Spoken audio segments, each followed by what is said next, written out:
আসসালামু আলাইকুম everyone, Mala's kitchen and ব্লগের শুভেচ্ছা।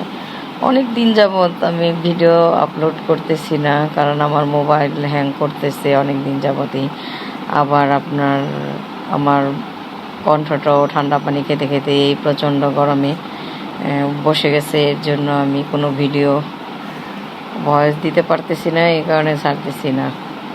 তবে আজকে একটা পাঙ্গাস মাছের রেসিপি নিয়ে আসলাম আপনাদের মাঝে। পদ্মার পাঙ্গাস, ওর বাবা একটা পাঙ্গাস নিয়ে আসছে, সেই পাঙ্গাসটা আমি আজকে রান্না করব। তবে অল্প একটু রান্না করব, আর বাদ বাকিটা রেখে দিছি। এই হলো সেই রেসিপি আপনাদের সাথে শেয়ার করব। প্রথমত আমি মাছটাকে ধুয়ে লবণ দিয়ে রেখেছি। তারপরে মাছে লবণ ভালো করে না ভিজলে কিন্তু মাছ মজা লাগে না, রান্না তরকারি মজা লাগে না। প্রথমত আমি পেঁয়াজটা ব্রাউন কালার করে নিলাম। পেঁয়াজটা ভাজা হওয়ার পরে দিয়ে দিলাম আদা রসুন।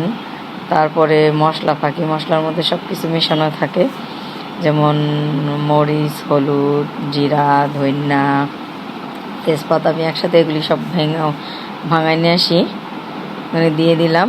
তারপরে পরিমাণ মতো লবণ, এর সাথে অ্যাড করে নিব হলো আমি অল্প একটু পানি দিয়ে তারপরে মশলাটা কষিয়ে এর সাথে দিয়ে দিব কাঁচামরিচ আর টমেটো।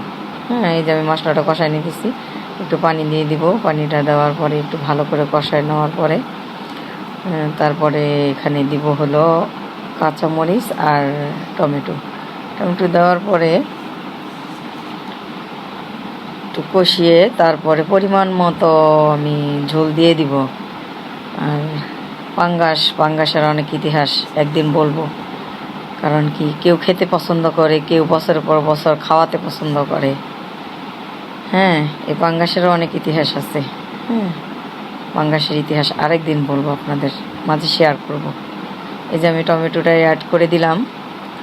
এখন একটু কষিয়ে তারপরে এর সাথে পরিমাণ মতো পানি দিয়ে দিব। পানি দিয়ে শাক দিয়ে দিব, যেহেতু মাছটা তাজা মাছ, খুব সফট থাকে, ভেঙে যাবে শাকটা, পরে আমি দিতে পারবো না। এর জন্য আপনার ঝোলটা বলক আসলেই আমি শাক বাটাটা দিয়ে দিব।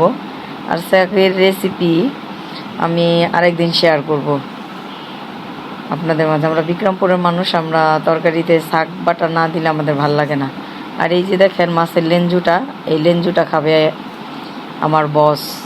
সে লেঞ্জু খুব পছন্দ করে, বলে আঁশটা ছাড়া মাছের লেঞ্জু খেতে হয় আর আঁশটালা মাছের মাথা খেতে হয়। তার কাছে খাওয়ার অনেক হিংস আছে, সে মাঝে মধ্যেই দেয়। এই হলো অবস্থা। আপনারা আমার চ্যানেলটা সাবস্ক্রাইব করবেন। অনেক দিন যাবৎ আমি ভিডিও ছাড়ি না। আমার রান্না ভালো লাগলে আমার রান্না দেখবেন, বাসায় ট্রাই করবেন। আর সবাই সবার জায়গা থেকে ভালো থাকার চেষ্টা করবেন, আমরাও থাকি। তবে পারিপার্শ্বিকতার কারণে আমরা ভালো থাকতে চাইলেও থাকতে পারি না কিছু মানুষের জন্য। তারপরও তাদের সাথেই থাকতে হয়। এটাই জীবন। জীবন মানে যুদ্ধ, জীবন মানে যন্ত্রণা। এই হলো অবস্থা। আপনারা আমার রান্না দেখবেন। এই যে দেখেন কত সুন্দর একটা কালার আসছে। দেখেন, আমার রান্নাটা যদি ভালো লাগে বাসায় শেয়ার করবেন, রান্না করবেন। দেখেন রান্না শেষ। এখন আমি একটা ট্রেতে বেড়ে তারপরে যে দেখছি কত সুন্দর আসছে কালারটা। আর পদ্মার পাঙ্গাস খুবই মজা। সবাই ভালো থাকবেন, সুস্থ থাকবেন। আল্লাহ হাফেজ।